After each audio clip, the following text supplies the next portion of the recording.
السلام علیکم جی، آج ہمارے پاس گاڑی آئی ہے شفٹ لینڈ۔ اس کا مسئلہ یہ تھا گاڑی سٹارٹ ہو جائے تو بند نہیں تھی ہوتی، تقریباً ساری لائٹیں آن ہوتی تھی، سوئچ بند کرنے پہ چابی باہر نکالنے پہ ساری لائٹیں آن رہتی تھی۔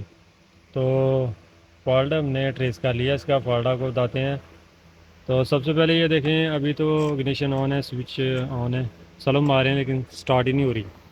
پہلے سٹارٹ ہوتی تھی لیکن ایکسیلیٹر نہیں تھی لیتی۔ تو مسئلہ اس کا دیکھیں، پہلے گاڑی چیک کریں، شفٹ لینڈ گاڑی ہے، ٹھیک ہے۔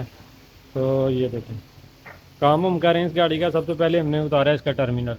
جب بھی کاربائی کا کام کرے، الیکٹریشین کا کام کرے، تو سب سے پہلے اس کا ٹرمینل اتاریں، کیونکہ کمپیوٹرائز گاڑیاں ہوتی ہیں، پھر بعد میں آپ کو مسئلہ آئے گا۔ تو مسئلہ اس کا کدھر ہے جی؟ مسئلہ اس کا یہ دیکھیں، یہ اس کا باہر والا فیوز باکس ہے، یہ دیکھیں گے، یہ اس کے پوائنٹ جل گئے ہیں، ٹھیک ہے، باہر لے لگی ہیں، فیوز لگے ہیں۔ یہ ہم نے فیوز باکس اوپن کیا ہے، مسئلہ پیش آیا، یہ دیکھیں مسئلہ کیسے پیش آیا، یہ دیکھیں، یہ گرپ جو ہے نا، یہ بھی 2-3 پنیں جل گئی ہیں اس کی، یہ ٹھیک ہے۔ اس کا دیکھیں یہ ادھر سے، یہ والا دیکھیں، یہ بھی خراب ہو گیا ہے، اور یہ والا بھی تھوڑا سا خراب ہے، ٹھیک ہے۔ اس میں سے تھوڑی وائرنگ کا مسئلہ۔ اچھا جی، یہ فیوز بکسا کیوں جلا ہے، فیوز بکسے کے پوائنٹ کیوں خراب ہوئے ہیں، وائرنگ کیوں خراب ہوئی ہے، یہ چیزیں کیوں خراب ہوئی ہیں، آپ کو بتاتے ہیں۔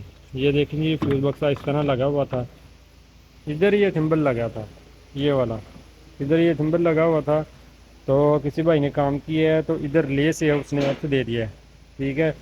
یہ ادھر لگا ہوا تھا، کسی نے ٹوٹ گیا، کٹ کر کے ادھر لگا دیا ہے، تو کسی وجہ سے اسپارک ہوا ہے، جو بھی ہوا ہے، تو اس نے نیچے سے پوائنٹ جو ہے نا جلا دی۔ یہ دیکھیں، تو ابھی گاڑی سٹارٹ نہیں ہو رہی، ابھی یہ چینج کریں گے، یہاں ریپیئر کریں گے تو انشاءاللہ گاڑی سٹارٹ ہو جائے گی۔